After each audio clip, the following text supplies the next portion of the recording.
asyhadu an la ilaha illallah asyhadu anna muhammadan rasulullah. الفاتحة من قبل ودم من قبل سلم من قبل سلم شمنا ذرم من قبل ودم من قبل شمس الرسول صلى الله عليه وسلم من قبل سلامة الله ذرم كما نقول قد نصب ربط بين التمن والشوال والصالحين فاستزدني ورحمة الله وصل القرآن وعلى من الدر الشيء ورحمة الله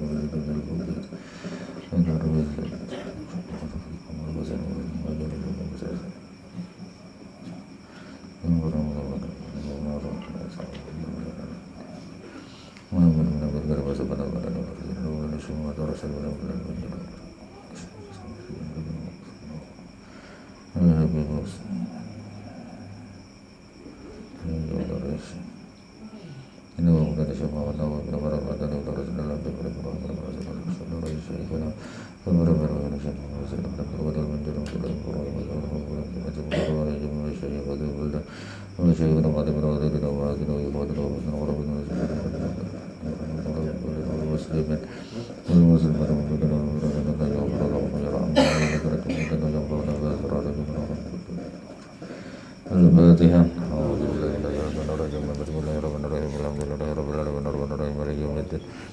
إياك نعبد وإياك نستعين اهدنا الصراط المستقيم صراط الذين أنعمت عليهم غير المغضوب عليهم ولا الضالين آمين.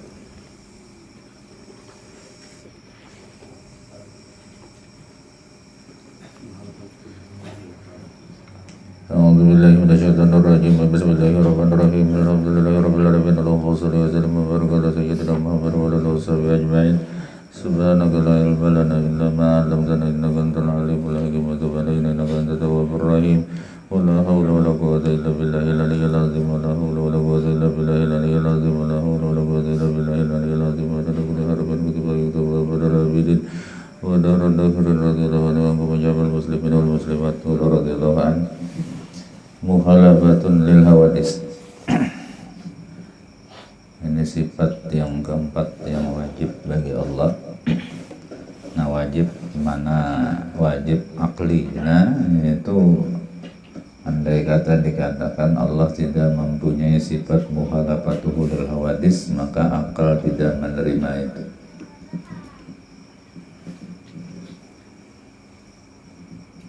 Dan wajib pula kita mengenal sifat ini. Hanya bila kita kada kenal dengan sifat ini berarti kita berdosa, kan? Itu wajib syar'i. Nah, mukhalafatuhu lil hawadis artinya bersalahan Allah Ta'ala itu bagi segala yang baharu. Bersalahan itu maksudnya belain lah. Allah Ta'ala itu lain daripada yang baharu, makhluk. Baharu itu kan makhluk, semua makhluk itu baharu. Nah ini jadi Allah Ta'ala baharu itu makhluk berarti ciptaan Allah. Nah jadi akal itu antara yang menciptakan dan yang diciptakan itu mesti belain, ya ada mau sama.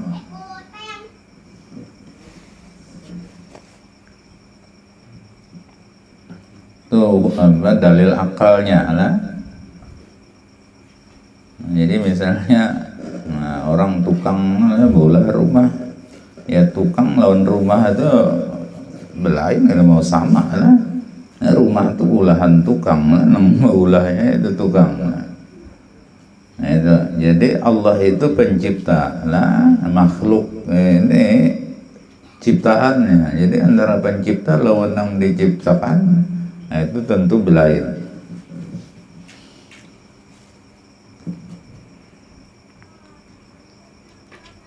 Nah jadi artinya bersalahan Allah Ta'ala itu bagi segala yang baharu, maka mustahil bersamaan Allah Ta'ala bagi yang baharu. Bersamaan itu maksudnya yang baharu ya Allah Ta'ala, Allah yang makhluk. Nah ini gak ada mau itulah. Dalilnya firman Allah Ta'ala laisa kamitslihi syai', artinya tiada seumpamanya sesuatu. Nah jadi seumpamanya, sesamaan atau memiripannya pun gak ada. Nah ini perbedaannya itu 180 derajat berbeda antara Allah lawan makhluk ciptaannya. Maka patut bagi mukmin mu'taqid bahwa ia banyak memberi tasbih pada Allah Ta'ala juga adanya.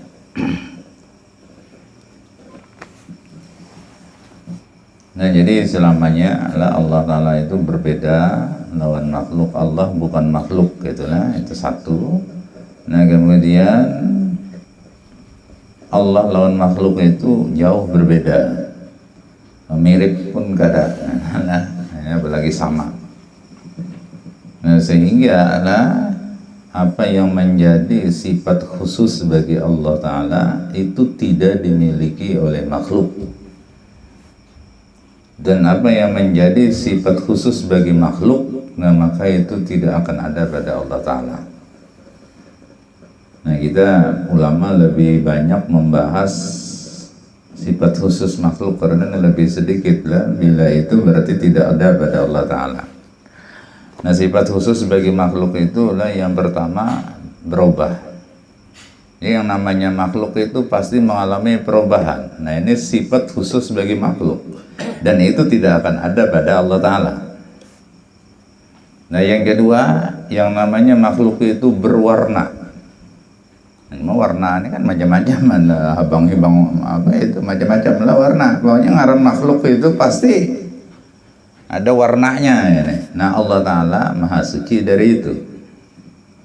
Nah kemudian sifat makhluk itu bergerak atau diam, ini sifat makhluk lah, maka Allah maha suci dari itu. Jadi Allah tidak bergerak, tidak pula diam. Artinya yang bergerak diam itu kelaziman daripada benda lah. Allah Ta'ala itu bukan benda masalahnya. Nah kemudian sifat makhluk itu bertempat. Allah Ta'ala tidak bertempat berarti kan. Nah makhluk itu dikenai oleh waktu. Nah orang menghitung waktu itu, nah ya, contoh manusia itu kan dihitung usia berapa tahun gitu ya. Nah Allah Ta'ala tidak terkena waktu. Kenapa? Karena Allah Ta'ala itu sudah ada sebelum Allah menciptakan waktu dan tempat. Nah kemudian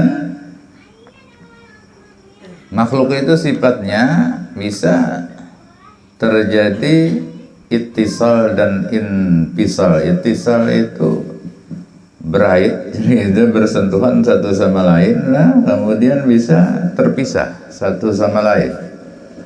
Nah Allah Ta'ala tiada ittisal, tiada inpisal. Kenapa? Karena Allah Ta'ala itu satu. Kalau satu kemananya berait kan, kalau mau berait itu dua barangnya di para kakaknya itu beritnya lah, atau kita dijauhkan terpisah. Nah kalau Allah Ta'ala itu cuma satu, tidak bisa disentuhkan, tidak bisa dipisahkan. Nah itu aja lah caranya. Jadi lebih dibahas tentang sifat khusus makhluknya, Allah maha suci dari itu. Kalau kita membahas sifat khusus bagi Allah terlalu banyak. Kenapa?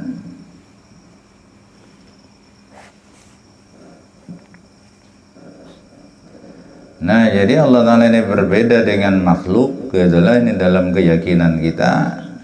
Tidak ada memiripannya, tidak ada sesamaannya lawan Allah Ta'ala, sehingga kita tidak bisa membayangkan bagaimana Allah Ta'ala itu rupanya. Padahal memang tidak ada rupanya lah. Nah maka setiap bayangan apapun di dalam hati kita adalah membayangkan tentang Allah Ta'ala. Nah maka dalam keyakinan Ahlus Sunnah wal Jamaah, fakulu ma khatara bibalika fallahu yukhalifu. Setiap apapun yang terlintas di hatimu membayangkan tentang Allah, maka Allah Ta'ala berbeda dengan itu. Kenapa? Karena kalau masih bisa dibayangkan, nah ini berarti itu makhluk lah. Kalau masih bisa dibayangkan itu makhluk. Yang namanya Allah tidak bisa dibayangkan rupanya. Nah makanya kata-katanya adalah Nabi itu mengatakan al-ihsan an ta'budallah ka'annaka tarahu. Arti ihsan itu engkau beribadah kepada Allah seolah-olah melihat, kayak itu aja, bukan melihat seolah-olah. Nah karena Allah itu tidak bisa dilihat, tidak bisa dilihat di dunia ini, tapi di akhirat ini Allah Ta'ala punya cara untuk memperlihatkan diri. Nah ini tapi tetap yang namanya Allah alainya memperlihatkan diri orang-orang beriman nanti melihat kepada Allah di akhirat, cuma tetap tidak ada sesamaannya yang lain. Dan ketika itu di dinding, orang pun tidak bisa lagi membayangkan. Kalau kita ini kan melihat makhluk itu, melihat si A misalnya lah, karena kita terpisah lawan si A tuh kau aja membayangkan kayak ini si A. Kalau Allah tidak bisa. Sehingga ketika Nabi kita Muhammad SAW satu-satunya orang lah yang diberi anugerah bisa melihat kepada Allah di masa hidupnya sebelum di akhirat lah, yaitu waktu Isra Mi'raj itu kan Nabi melihat Allah Ta'ala, tapi Nabi tidak bisa menceritakan kepada orang bagaimana Allah Ta'ala itu. Kenapa? Nah, itu kadang awal lagi membayangkannya.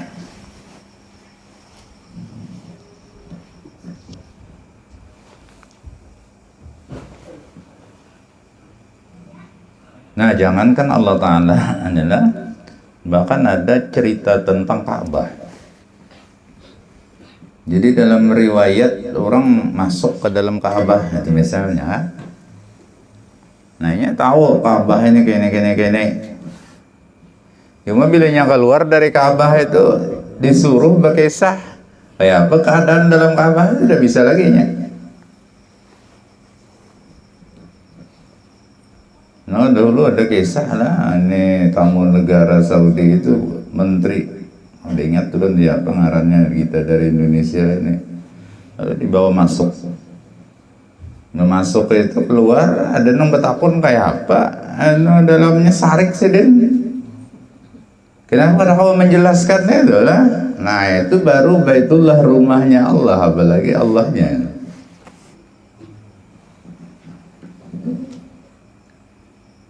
Kalau yang rumah biasa, kalau kita masuk ke rumah misalnya, kamarnya ada 5 misalnya, ini kau aja kita membayangkannya itu adalah berkisah lawan orang. Jadi kalau Ka'bah tidak bisa, paling-paling gambaran apa lah secara global aja.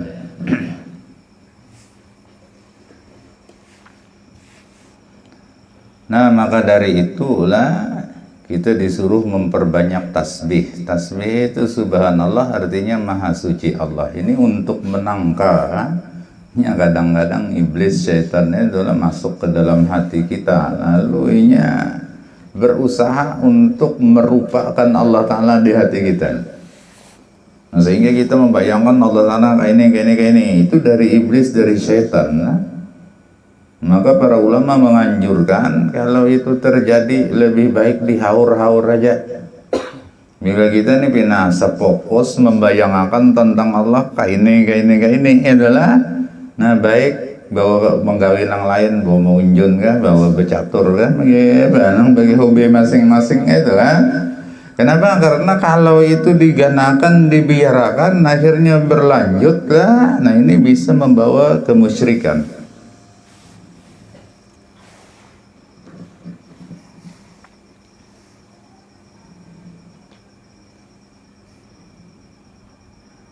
Nah cuma nih iblis dan setan nya pintar lah untuk menjerumuskan orang ke sana. Nah bayangkan tentang Allah kayak ini pemahamannya. Nah akhirnya orang ini seolah-olah diberi keistimewaan, padahal ini dari iblis, dari setan kan. Jin disuruhnya. Nah ini supaya kelihatan orang ini punya keistimewaan.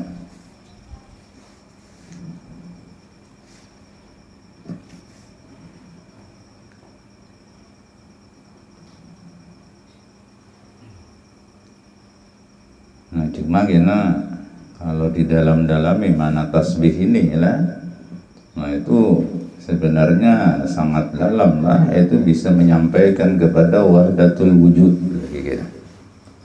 Tasbih itu maha suci Allah lah. Jadi maha suci itu maksudnya maha suci Allah Ta'ala itu dari hal-hal yang terlintas di hati atau dari kemiripan apalagi sama lawan makhluk, itu maha suci. Nah untuk kesempurnaan kemahasucian Allah dari mirip atau sama lawan makhluk itu, nah ini yang paling sempurna itu ketika orang bisa menghilangkan makhluk itu dari dalam hatinya. Nah jadi kalau makhluk ini nggak ada, yang ada cuma Allah, pasti sudah ada sesamaannya. Ini kan sama itu paling nggak ada dua bendanya, ini bisa disesamakan. Nah mendingnya ada sebutingannya, ada mau sama kemana aja membawa. Sehingga ya dari guru kumpul itu hakikat tasbih subhanallah itu adalah wahdatul wujud di sini. Ini ketika pandangan batin seseorang itu cuma memandang yang ada cuma Allah, yang lain untuk ada. Nah ini nang sempurnanya tasbih.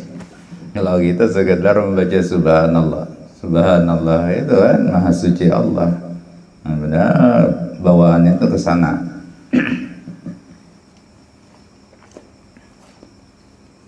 Nah cuma bacaan tasbih ini, nah itu pun pahalanya besar dan luar biasa. Fadilat keutamaannya. Nah, sehingga para malaikat itu nah ini amalan mereka itu diantaranya mereka bertasbih, dan itu terutama sekali malaikat hamalatul aras, malaikat pemikul aras. Jumlahnya cuma 4 orang. Nah, pemikul aras itu sebelum terjadi kiamat, sudah kiamat kena aras ini kan malam membahas tentang baka, itu salah satu makhluk yang dikekalkan oleh Allah. Jadi kiamat terjadi, ia tidak akan hancur lah aras itu. Nah cuma waktu sebelum terjadi kiamat cuma 4 orang malaikat yang memikul aras itu, tapi sudah terjadi kiamat tambah 4 lagi jadi 8. Ini wayah milu arsya rabbika fawqahum yawma idzin samaniyah. Nah jadi yang memikul aras Tuhanmu pada hari itu, pada hari kiamat samaniyah ada 8 orang. Nah cuma aras ini kan makhluk paling ganal. Nah, yang zahir adalah yaitu makhluk paling besar.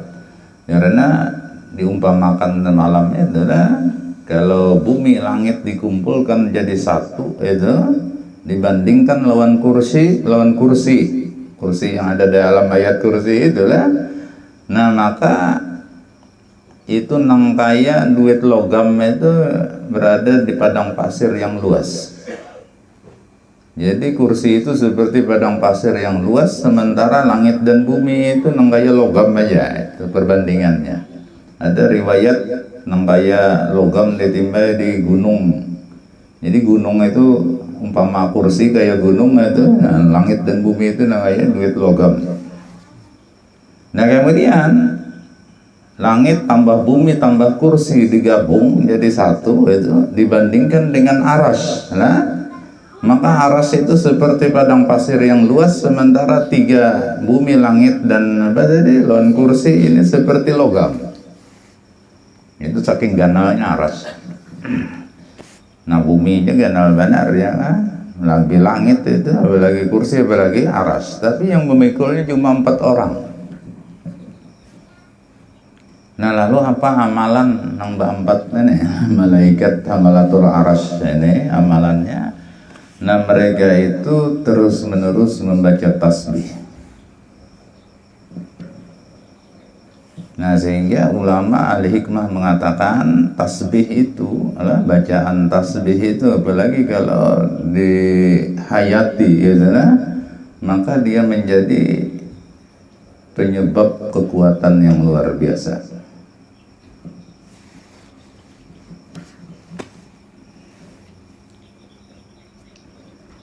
Nah cuma tasbih ini ya macam-macam, ada subhanallah wa bihamdi, ada subhanallahil azim wa bihamdi, ya ada nang subhanallah walhamdulillah wa la ilaha illallah wallahu akbar. Nah ada juga tasbih ini amalan sugih. Nah ujar Nabi siapa membaca tasbih ini lah antara bang subuh lawan kamat, antara bang dan kamat subuh itu. Nah maka diamalkan rutin setiap hari sebelum 40 hari orang ini sudah jadi subuh. Nah ini kada lawas kada madang 40 tahun, 40 hari ya paling lawas subuh sudah. Nah, bacaannya subhanallahil azim wa bihamdi subhana mayyamun wa la yumannu alaih subhana mayyujiru wa la yujaru alaih Subhana man la yubra'u minal hauli wal quwati illa ilaihi. Subhana man tasbihu minnatun minhu ala man i'tamada alaihi. Subhana man yusabbihu lahu kullu syai'in bihamdihi la ilaha illa anta ya man yusabbihu lahu jami'u tadarrakni bi afwika fa inni jasu. Nah, itulah sekali ya bacanya. Memang Mbah itu baca istighfar 100 kali. Barangnya istighfarnya nalakas Sabrullah 100 kali. Nah, bila rutin mamalakan tuh sebelum 40 hari ajar Nabi pasti sugih sudah orang. Nah, cuma bilangnya takdirnya ada mau sugih ada aja tuh halangannya gitu. Kenapa? Artinya ada ingatkan bacaan itu atau ya apalah.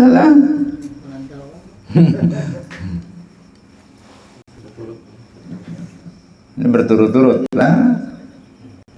Jadi paling lawas ya 40 hari.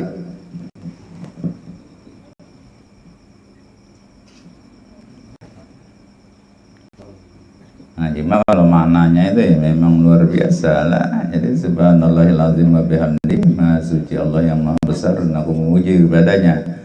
Subhana man yamunnu wa la yumannu alaih, maha suci orang yang memberi nikmat tapi tidak pernah diberi nikmat. Nah, itu Allah maksudnya.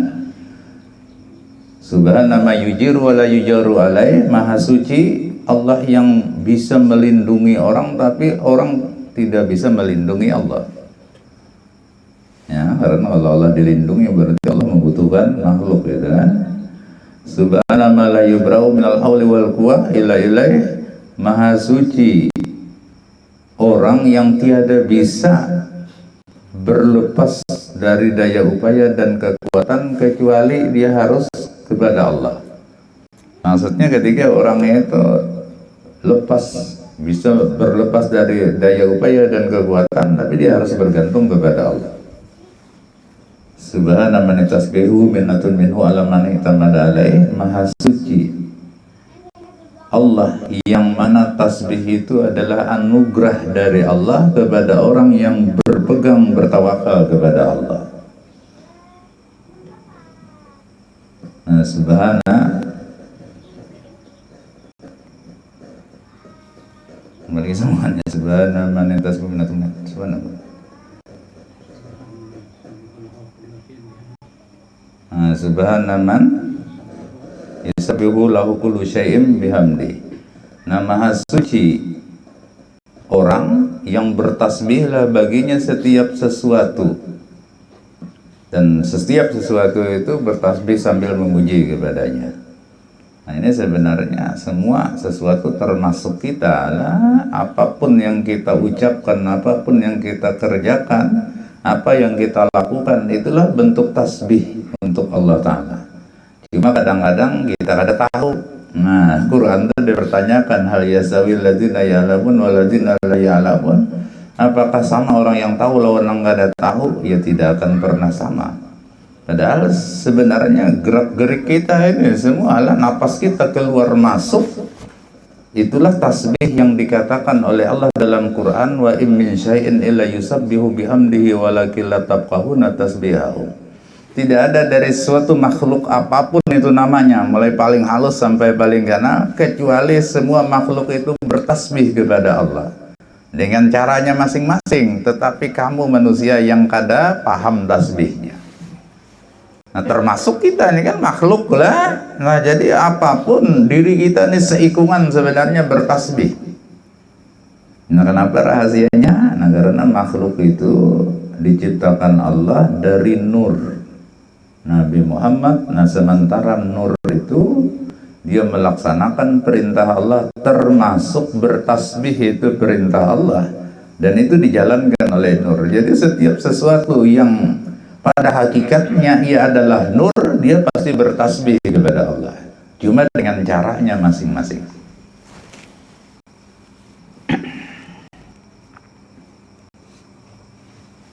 Nah, rumput bergoyang, nah, ya itu goyangannya itu adalah tasbih.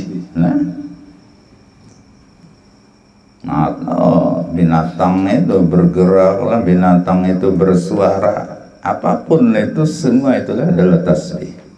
Nah itu hingga subhana ma yusabbihu lahu kullu syai'in bihamdi.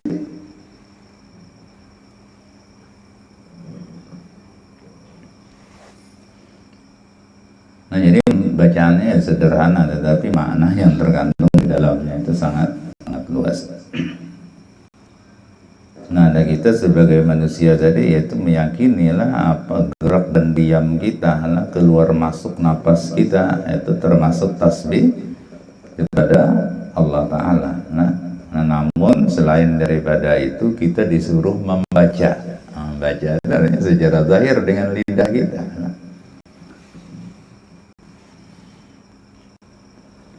Nah, cuma intinya lah apapun perintah Allah itu yang paling aman itu ya kita lebur diri kita di dalam Nur Muhammad, karena Nur Muhammad itulah yang bekerja aktif melaksanakan perintah Allah Ta'ala. Nah sehingga perintah Allah tegawi tapi kita kadang merasa ujub, merasa bangga, merasa takabur. Kenapa? Karena bukan kita sebenarnya yang menggawi, Nabi adalah nur Nabi kita Muhammad sallallahu alaihi wasallam. Itu cara.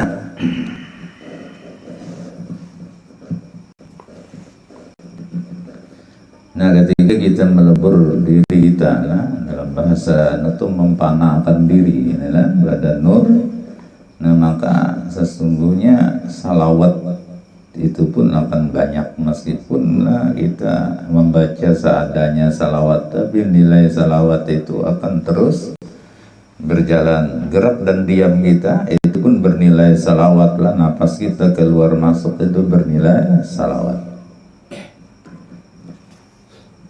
Nah makanya orang banyak bersalawat itulah, itu banyak keutamaannya. Di antaranya ajar Nabi sallallahu alaihi wasallam, aksara salata alayya bihayatihi amarallahu jami'a makhlukatihi ayyastaghfiru lahu ba'da mautihi. Nah siapa yang memperbanyak salawat kepadaku di masa hidupnya, ajar Nabi, maka Allah Ta'ala akan memerintahkan semua makhluknya untuk memintakan ampun baginya ketika ia sudah mati kena. Nah jadi kayak guru sekumpul itulah, ini jalannya Munsidun ini salawat yang berbunyi di lidah, salawat nang itu tadi lah. Ngelihat ya berapa banyak orang haulan itu kan diantaranya memintakan ampun untuk itu. Memang Allah yang memerintahkan seperti itu sesuai janji Nabi sallallahu alaihi wasallam itulah. Jadi siapa memperbanyak salawat kepada ujar Nabi di masa hidupnya, ketika ia mati kena semua makhluk diperintahkan Allah untuk memintakan ampun untuknya.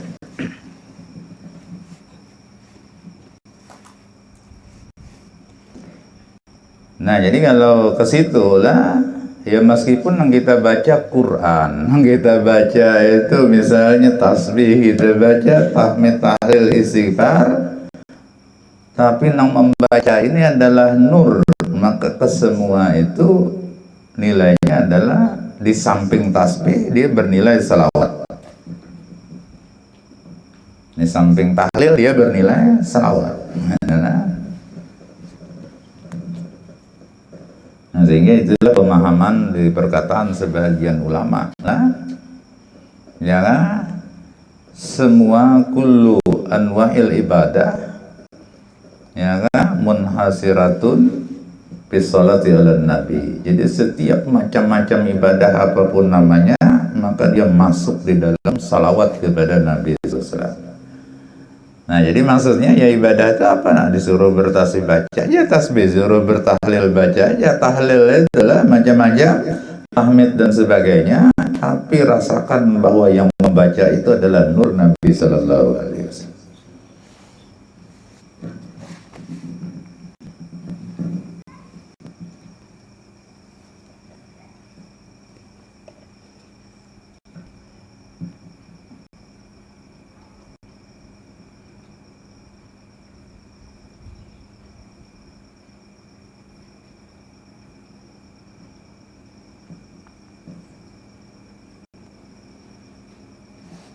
Nah kemudian Nabi itu ada menyuruh membaca Subhanallahi wa bihamdi 100 kali pagi dan sore. Dari riwayat lain subhanallahil azim wa bihamdi wa buat al-azimnya. Nah ini Al-Habib Abdullah Al-Haddad itu kedua-duanya. Jadi subhanallahi wa bihamdi 100 kali, subhanallahil azim wa bihamdi 100 kali. Karena ada dua riwayat itu, keduanya ini dibaca. Ya Allah, bisa lagi membaca subhanallah walhamdulillah wa la ilaha illallah wallahu akbar. Baca 100 kali pagi dan sore. Nah coba Mbah Anu kalawasan baca 100 itu. Nah lalu ada inisiatif dari sebagian ulama. Nah itu kembali kepada riwayat bahwasanya Nabi Shallallahu Alaihi Wasallam itu pernah sembahyang subuh. Untung sembahyang subuh, lalu Nabi ini berjalan. Nang bini sidin ini salah seorang bini sidin ini lah itu amalan apa-apa kan dibacanya pas sembahyang subuh itu kan. Nah imbah itu Nabi datang di waktu imbah isyraq, di waktu duha itu dilihat oleh Nabi itu nang bini ini masih aja itu lah amalannya itu macam-macam. Nah lalu ujar Nabi itu menandingi amalan nikam itu lah, yaitu membaca subhanallah wa bihamdihi adada khalqi wa ridha nafsi wa zinata arsy wa midada kalimati. 3 kali aku membacanya itu ujar Nabi, semua amalan nikam mulai subuh sih sampai ini itu terganal itu pahalanya. Nah lalu yaitu kayak di Hadramaut namanya Habib Umar bin Hafiz itu kan. Nah itu ada Wirdul Latif itu asalnya lah dari Habib Abdullah Al-Haddad. Wirdul Latif itu di ujungnya subhanallah wa bihamdi 100 kali, subhanallahil azim wa bihamdi 100 kali, kemudian subhanallah walhamdulillah wa la ilaha illallah wallahu akbar 100 kali. Nah cuma kadang-kadang orang kada ta'amalakan selajur karena melihat kebanyakan ini lah kesibukan. Sehingga Habib Umar diganti sidin. Ini 3 kali aja baca subhanallah wa bihamdi, coba puting subhanallah wa bihamdi adada khalqi wa ridha nafsi wa zinata arsy wa midada kalimati. Kemudian subhanallahil azim wa bihamdi adada khalqi wa ridha nafsi wa zinata arsy wa midada kalimati 3 kali aja. Nah, kemudian subhanallah adam itulah alhamdulillah Allah apa la ilaha illallah Allahu akbar itulah. Nah, coba puting itu 3 kali aja. Itu mengambil riwayat jar Nabi yang itu tadi 3 kali tegangan pahalanya pada entah berapa kali kan bini sidin membaca pokoknya mulai imbas subuh sampai waktu duha itu.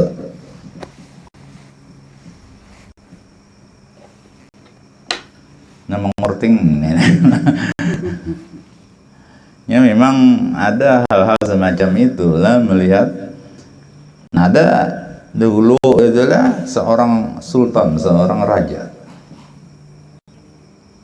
itunya membaca salawat kepada Nabi itu banyak benar sampai 30.000, ada riwayat 300.000 kali baca salawat ini lah. Lalu tersita waktu, ini jadi raja ini banyak orang keperluan lodenya ini antri dulu menghadangi, ini menuntungnya kan mau keluar pada kamar nggak ada tuntung amalannya itu setiap hari 300.000 kali selawat. Nah lalu akhirnya banyak pekerjaan terbengkalai banyak lah gara-gara waktu itu. Nah lalu Nabi Shallallahu Alaihi Wasallam datang, ya Nabi kan baca aja salawat ini sekali, nah sama aja pahalanya lawan 300.000 kali itu. Nah agak panjang selawatnya tapi sekali aja, nah, ada sampai 2 menit 5 menit lah dilawasakan tuh untung daripada 300.000 kali ini berapa jam ya pahalanya sama. Nah ini namanya salawat sultaniyah.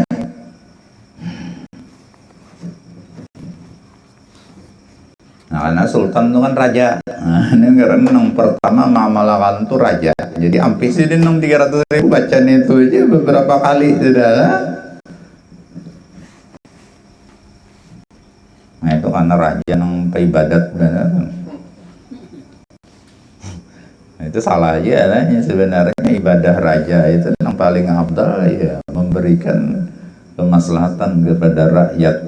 Nah, Nah, maka satu hari berlalu bagi seorang raja yang adil, nah itu lebih baik daripada ibadah seumur hidup.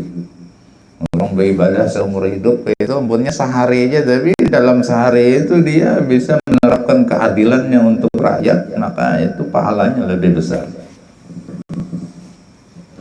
Kenapa? Ini banyak orang yang dapat kebaikan itu kan. Kalau beribadah seorangan aja ya seorang aja.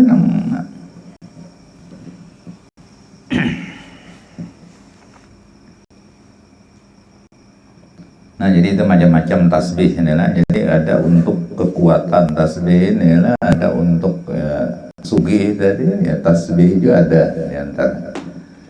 Nah, cuma apapun itulah, baik untuk apa itu, nah ini pasti kawannya itu adalah istighfar dan salawat kepada Nabi. Itu kawannya. Jadi kadang semacam tasbih gitu aja, itu pasti dikawani lawan istighfar atau lawan salawat kepada Nabi Sallallahu Alaihi Wasallam.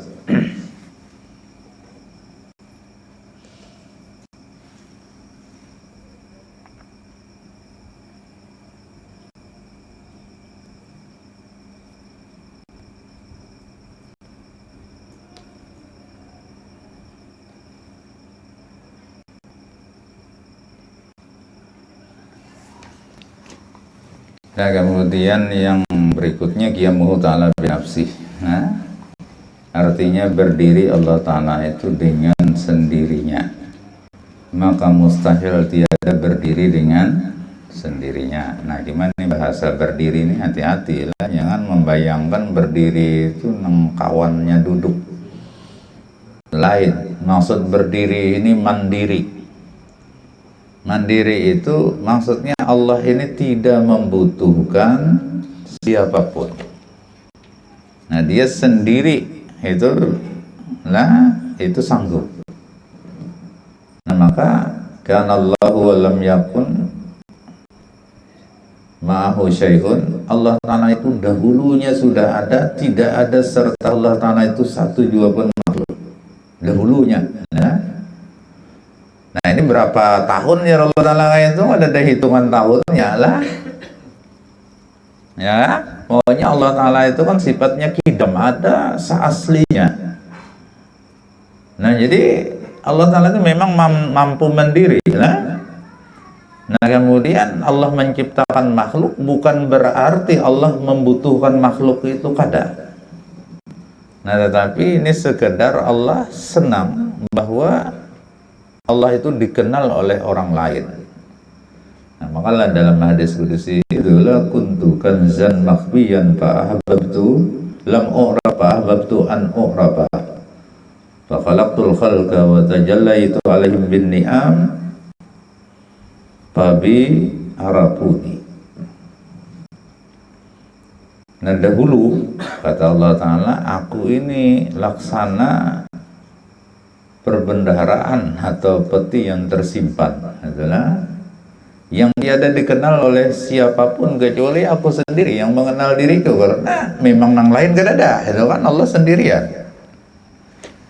Nah, lalu ahbabtu an u'rafa, aku senang dikenal oleh orang lain. Nah, jadi senang dikenal lah, hanya kesenangannya bukan kebutuhan ini sebenarnya. Lalu caranya supaya dikenal oleh orang lain, fa khalaqtul khalqa, aku pun menciptakan makhluk. Nah, makhluk yang pertama diciptakan oleh Allah itu adalah nur Nabi Muhammad sallallahu alaihi wasallam. Wa tajallaitu alaihim bin ni'am, maka supaya makhluk nang kuciptakan itu mengenal aku, maka aku pun menampakkan diri lewat nikmat-nikmat yang kuberikan kepada mereka. Nah, jadi nikmat Allah Ta'ala itu pada hakikatnya adalah Allah memperkenalkan diri lawan kita. Nah, nikmatnya yang pertama adalah Allah Ta'ala menciptakan makhluk, itu nikmatul ijad ngarannya. Nah, ini supaya apa? Supaya kita kenal bahwa Allah Ta'ala itu al-mujid atau al-khaliq. Dia adalah pencipta. Nah, kemudian Allah Ta'ala memberikan nikmatul imdad ngarannya lah. Ini nikmat Allah menolong si makhluk yang diciptakannya itu tadi lah. Nah ini supaya kita mengenal bahwa Allah Ta'ala itu adalah al-man lah, dia pemberi nikmat, dzul manni wal ibda, adalah pemberi nikmat dan pemberi anugerah. Nafabi arafuni, maka dengan sebab aku, kata Allah, mereka kenal lawan aku. Nah, jadi karena Allah yang memperkenalkan diri, maka kita kenal. Ya kayaknya Allah kadang memperkenalkan diri, selamanya kita tidak akan bisa mengenal Allah.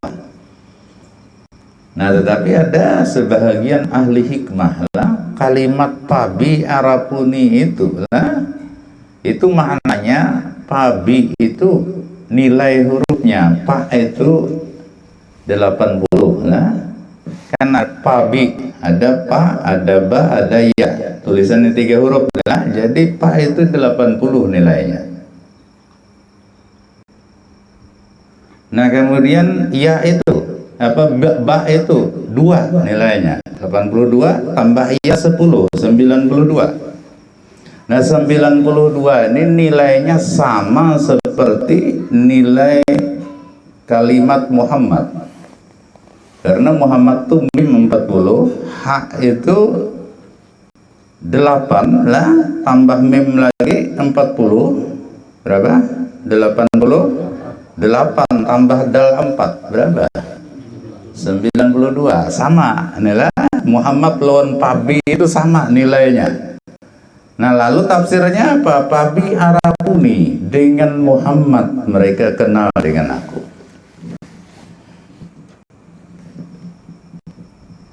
Ini lain hitungan jodoh ini itu. Ini memang rumus dari ulama, nilai apa? Nilai huruf itu memang dari ulama.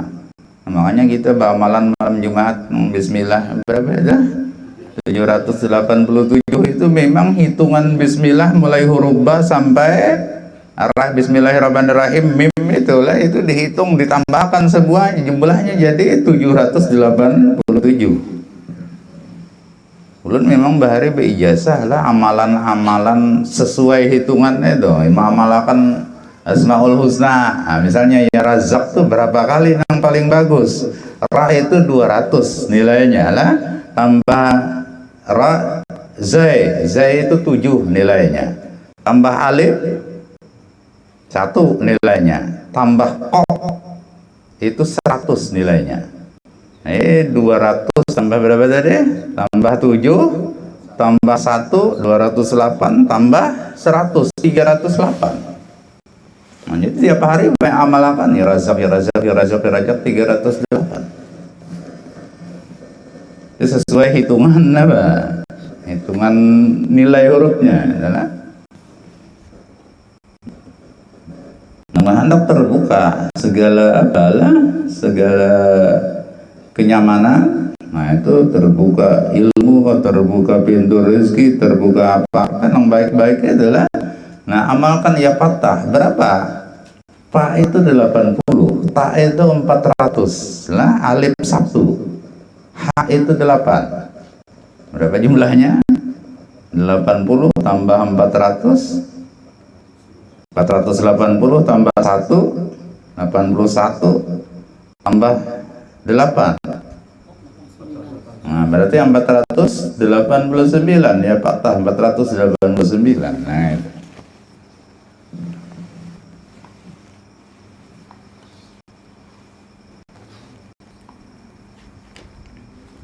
Ada hitungan jodoh di kampung itu lain ini nilainya.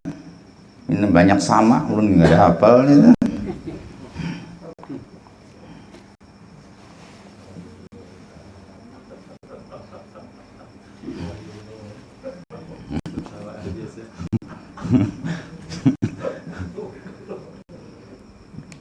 Karena tempuyak di atas sampai jalan di atas tunggul apa, bawa di atas apa, ini lain tempuyak.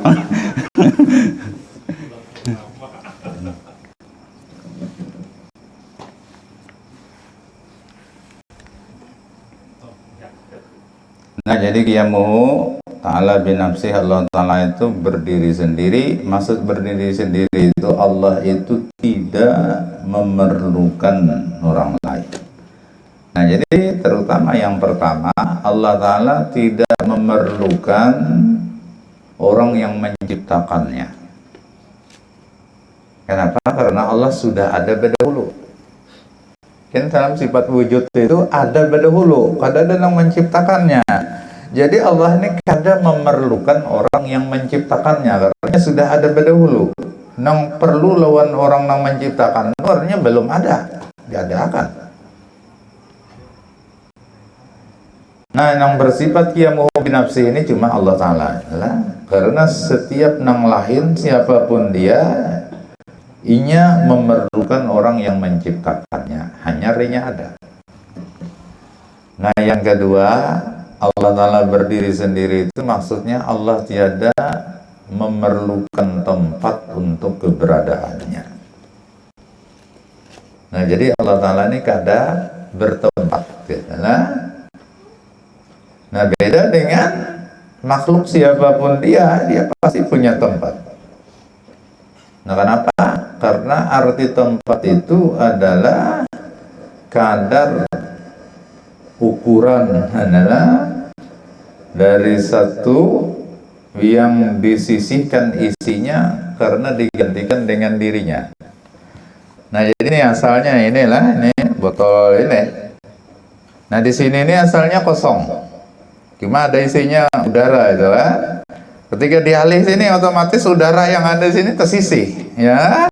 Nah, sebesar inilah yang namanya tempat. Jadi bukan cuma di bawahnya, itu nangaran tempat itu dalam pengertian ilmu tauhid itulah. Itu ngaran tempat itu bawahnya makhluk atau benda lain yang tersisih karena ini ada di situ.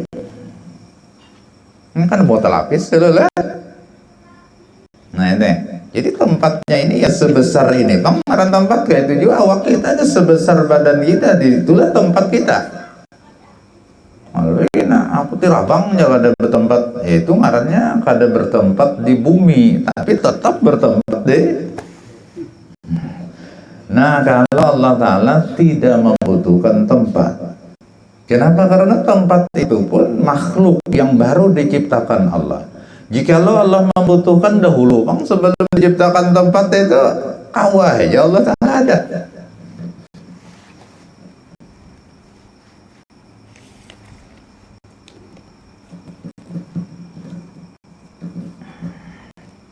Nah, jadi itu dua poinnya lah. Berdiri sendiri itu maksudnya Allah yang pertama tiada membutuhkan orang yang menciptakannya. Yang kedua, Allah tidak membutuhkan tempat.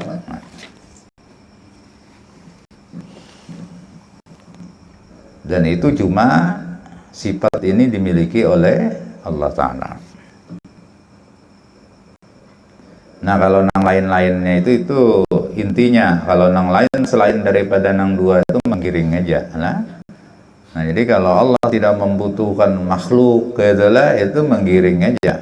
Allah Ta'ala tidak membutuhkan ibadah orang lain, itu menggiring aja. Cuman yang poinnya qiyamuhu binafsi inilah tidak membutuhkan pencipta, karena memang Allah sudah ada dahulu, tidak membutuhkan tempat lah, karena Allah memang tiada bertempat.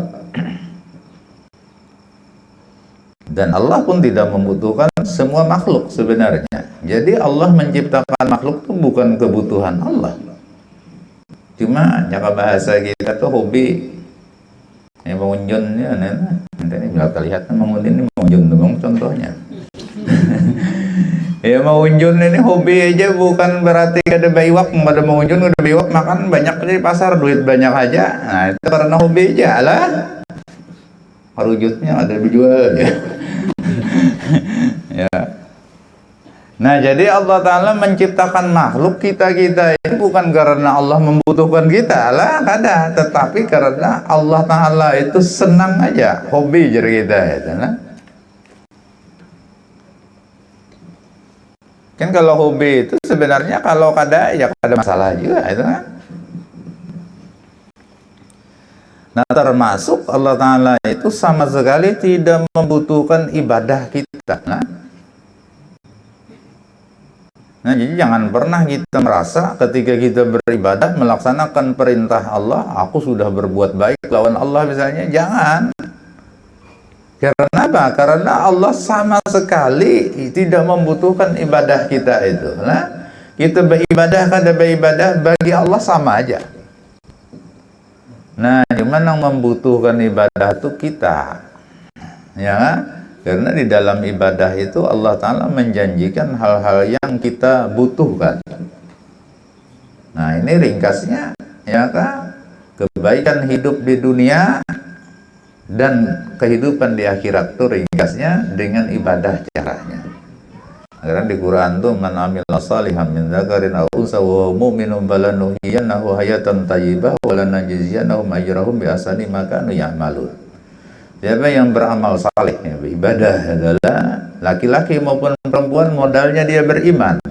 Maka janji Allah, kami akan memberikan kehidupan yang baik baginya di dunia, dan di akhirat kami akan memberikan balasan yang jauh lebih baik, lebih banyak dari apa yang dilakukannya. Nah, jadi yang membutuhkan amal saleh, membutuhkan ibadah itu kita, bukan Allah. Malu misalnya model kayak di dunia ini, pangkat orang di dunia ini ya lah. Nilai kada difungsiakan tugasnya itu seolah-olahnya itu kada ya jadi RT ya misalnya.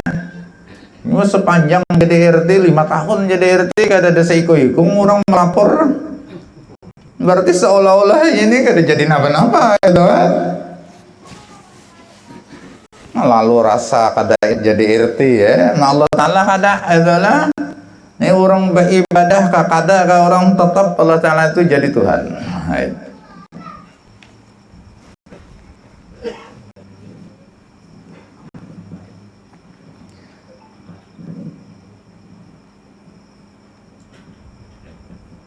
Nah, demikianlah perbuatan maksiat itu sama sekali tidak memudaratkan Allah Ta'ala. Ya, jadi seandainya semua makhluk atau semua manusia itu gawiannya maksiat aja, kada ada sedikit taatnya lah.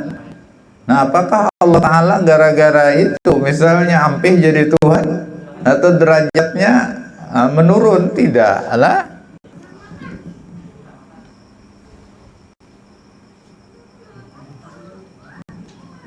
Nah, cuma sudah menjadi sunnatullah Allah mengatur alam semesta inilah, ada nang taat, ada nang maksiat. Ini jakainya semuaan taat jaka, nih bicara tentang jaka lah. Jakainya semuaan makhluknya semuaan taat, ada nang maksiatnya, maka udah Allah Ta'ala akan ku hancurkan semua makhluk itu, ku ganti dengan makhluk yang ada maksiatnya. Ini jakainya orang nih bisa mengatur itu lah, sehingga semua orang tuh taat, kada nang maksiatnya lawan Allah, tetap akan dihancurkan Allah karena harus ada nang maksiat. Nah, demikian andai kata semua maksiat kada nang taatnya, kok hancurkan juga Allah Ta'ala, ulah nang ada taatnya. Jadi taat dan maksiat itu memang sudah menjadi ketentuan dari Allah Ta'ala. Nah, supaya maksudnya kita ini yang diberi akal ini bisa berusaha hendak jadi golongan yang taat, kan maksiat pilihan kita adalah.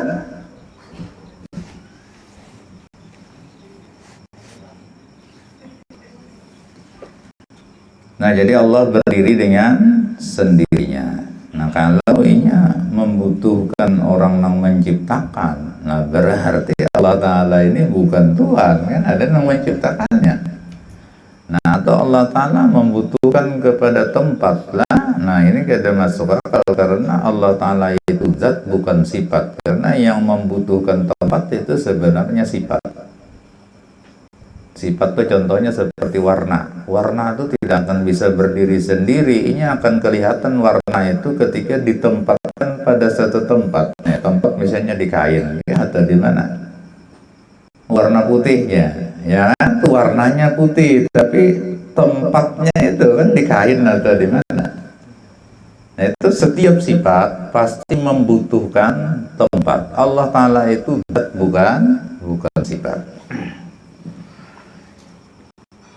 Nah, kalau dalil naklinya lah firman Allah Ta'ala, innallaha la ghaniyyun 'anil alamin, artinya bahwasanya Allah Ta'ala yang kaya daripada sekalian alam. Arti kaya itu yang tiada membutuhkan.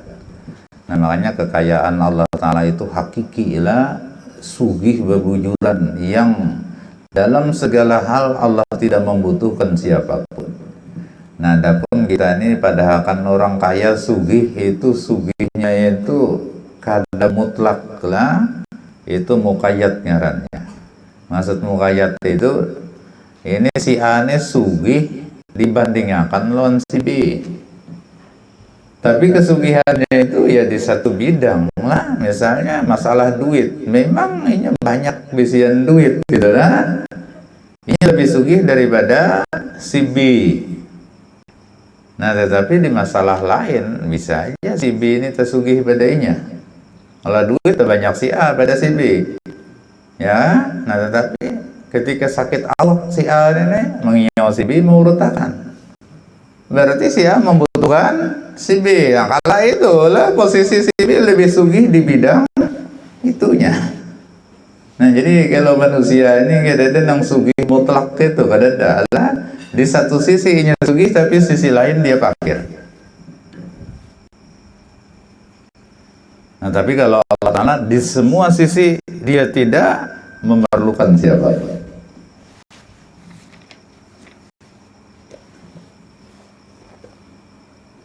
Kayak pegawai ini lah, gaji banyak misalnya cukup, cuma ya membutuhkan petani.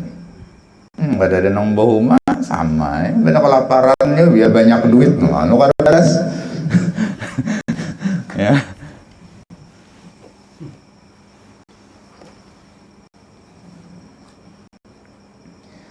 Nah, maka patut bagi mukmin, orang yang percaya bahwa Allah itu berdiri sendiri, ialah mutakid yakin bahwa ia menyatakan hajatnya dan fakirnya kepada Allah Subhanahu wa Ta'ala. Jadi karena yang tiada berhajat kepada makhluk itu lah kepada orang lain cuma Allah Ta'ala, ya. Nah, berarti kalau kita sebagai makhluk inilah pasti berhajat. Nah, cuma keberhajatan kita itu lah dianjurkan agar kepada Allah. Nah, kita berhajat lawan makhluk lain pun jangan mengkawa, itu jangan. Makanya malam nisfu Sya'ban kan baca Yasin 3 kali ya. Nah, salah satu niatnya terkaya dari manusia. Maksud terkaya itu bukan penyugihnya, banyaknya harta kan. Terkaya itu artinya kita ini jangan sampai bergantung lawan makhluk. Kada kawa apa-apa mun kada nang itu. Itu janganlah. Nah, ini mengkawal kita bebaskan diri kita dari ketergantungan lawan makhluk. Nah, tapi kita harus selalu ketergantungan lawan Allah Ta'ala. Nah, maka di Quran itu dikatakan, ya ayuhan nasu antumul fuqara'u ilallah.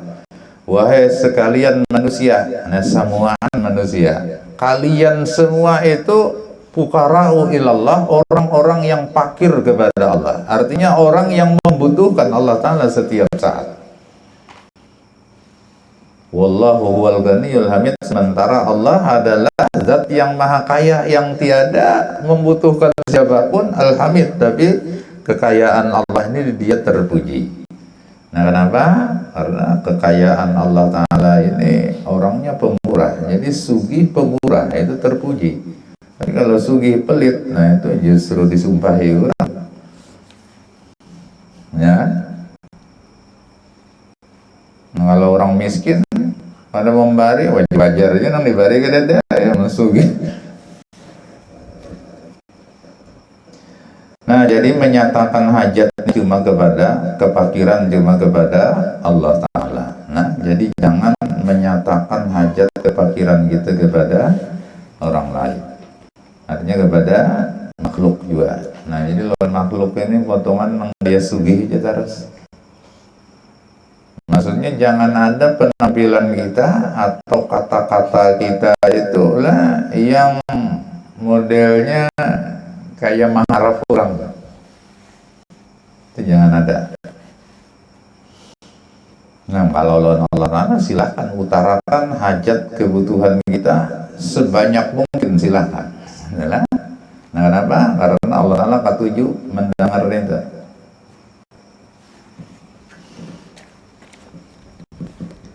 Nah, maka ulama-ulama itulah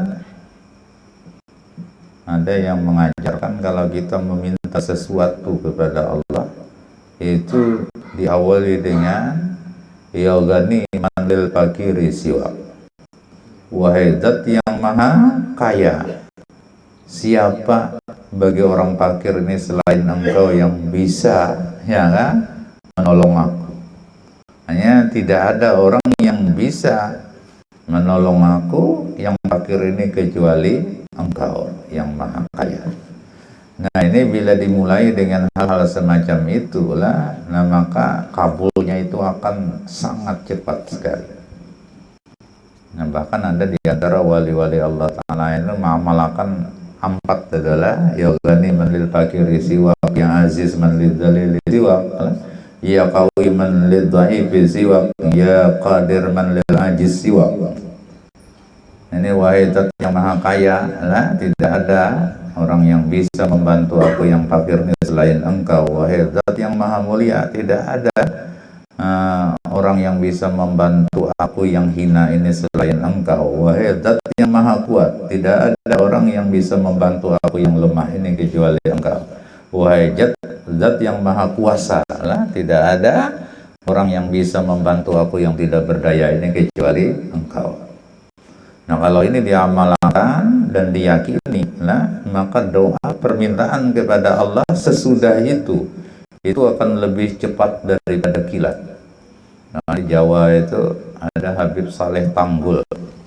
Itu karamat sidin itulah yang paling masyhur, doa sidin itu lebih cepat daripada kilat. Ini bila sidin berdoa, langsung saya ini kabulnya. Namanya ketanggul ini, udah ketanggul majunnya, orang mau ambil berkat, yang majun itu sampingannya aja. Ini ada kalisan lagi majun. Nah, itu jadi mudah-mudahan ada berkat manfaatnya Al-Fatihah.